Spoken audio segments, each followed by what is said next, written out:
হাসপাতালটিকে 50 শয্যা থেকে 100 শয্যায় উন্নীত করার দাবি করি। আলোচনায় অংশগ্রহণ করবেন নওগাঁ 4 আসন থেকে নির্বাচিত মাননীয় সদস্য ইকরামুল বারী টিপু। জনাব ইকরামুল বারী টিপু, আপনার সময় 4 মিনিট। বিসমিল্লাহির রহমানির রহিম। ধন্যবাদ মাননীয় স্পিকার, আজকে রাষ্ট্রপতির ভাষণের উপর আনিত ধন্যবাদ প্রস্তাবের উপর আলোচনা করবার সুযোগ দেওয়ার জন্য। বক্তব্যের শুরুতেই আমি গভীর শ্রদ্ধার সঙ্গে স্মরণ করছি এদেশের মহান স্বাধীনতার ঘোষক শহীদ রাষ্ট্রপতি জিয়াউর রহমান, যিনি জীবনের দুঃসময়ে, যিনি জীবনের চরম সংকটকালেও এই প্রথম বাংলাদেশ আমার শেষ বাংলাদেশ, জীবন বাংলাদেশ আমার মরণ বাংলাদেশ স্লোগান লালন করেছিলেন, ধারণ করেছিলেন। আমি শ্রদ্ধার সঙ্গে স্মরণ করি আমাদের আপসীন দেশনেত্রী বেগম খালেদা জিয়াকে, যিনি চরম মুহূর্তে দেশের চরম সংকটকালে যখন বিদেশে যাবার সুযোগ সৃষ্টি করেছিল স্বৈরাচারী সরকার, তখনও তিনি তা প্রত্যাখ্যান করে বলেছিলেন, বিদেশে আমার কোনো ঠিকানা নেই, এই দেশই আমার একমাত্র ঠিকানা।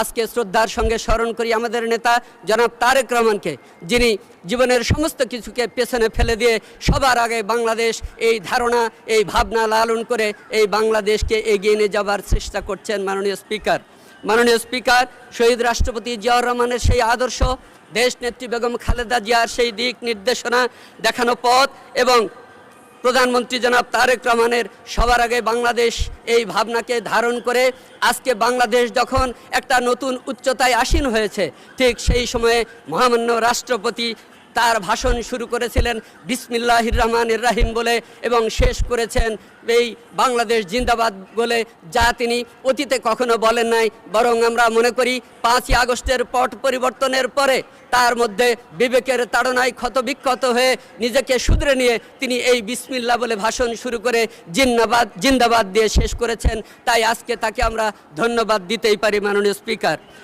স্পিকার, দীর্ঘ 17 বছরের যে রাজনৈতিক অধিকারহীনতার সংস্কৃতি, গুম খুনের রাজনীতি, এই বাংলাদেশে আয়নাঘরের রাজনীতি, হত্যা মামলা, জেল জুলুমের যে ন্যাক্কারজনক সংস্কৃতি তৈরি হয়েছিল, সেই কথাগুলো কিন্তু মহামান্য রাষ্ট্রপতি তার ভাষণে অবলীলায় অকপটে স্বীকার করেছেন। মাননীয় স্পিকার, সেই কারণে আজকে অতীতের ভুল ত্রুটি তাকে ক্ষমা করে দিয়ে আমরা তাকে একটা ধন্যবাদ দিতে পারি। মাননীয় স্পিকার, আমাদের নেতা জনাব তারেক রহমান দীর্ঘ 17 বছর প্রবাস জীবনে যে সময় কাটিয়েছেন, সেই জীবনটা কোনো বিলাসী জীবন ছিল না, বরং সেই জীবন ছিল এই বাংলাদেশে গণতন্ত্র প্রতিষ্ঠা এবং এই দেশকে রক্ষা করবার জন্য একটা নিরন্তর সংগ্রামের জীবন। মাননীয় স্পিকার, সেইখান থেকে তিনি এই আগামীর বাংলাদেশকে নেতৃত্ব দেওয়ার জন্য, অর্থনৈতিকভাবে সমৃদ্ধ করবার জন্য 31 দফা রাষ্ট্র কাঠামো মেরামতের যে প্রস্তাব দিয়েছিলেন, পরবর্তীতে আমরা দেখেছি জুলাই সনদে সেই 31 দফাকেই কিন্তু জাতি ধারণ করেছে,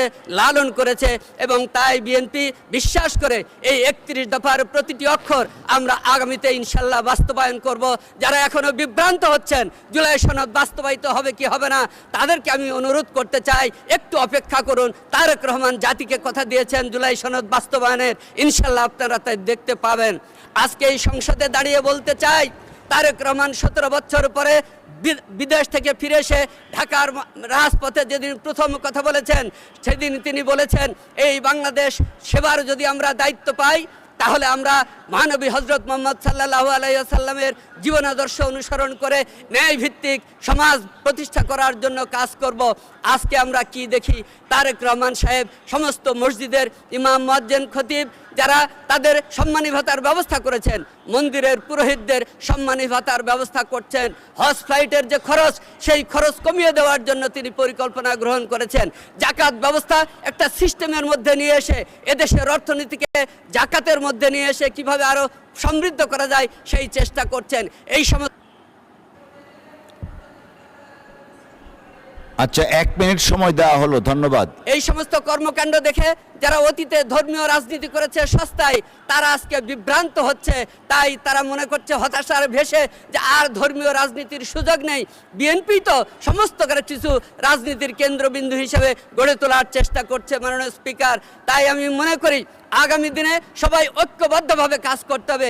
দেশ নেত্রী বেগম খালেদা জিয়া তার জীবন সায়ান্নে এসো 5ই আগস্টের পরে সকল মানুষের কাছে উদাত্ত আহ্বান জানিয়েছিলেন, কোনো বিভেদ নয়, হিংসা নয়, বিদ্বেষ নয়, আসুন আমরা সবাই মিলে এই দেশ পরিচালনা করব ঐক্যবদ্ধভাবে। সেই ঐক্যের আহ্বান আজকে আমরাও এই সংসদে রাখতে চাই। মাননীয় স্পিকার, আজকে আমি আমার এলাকার উন্নয়নের জন্য দু একটি কথা বলতে চাই।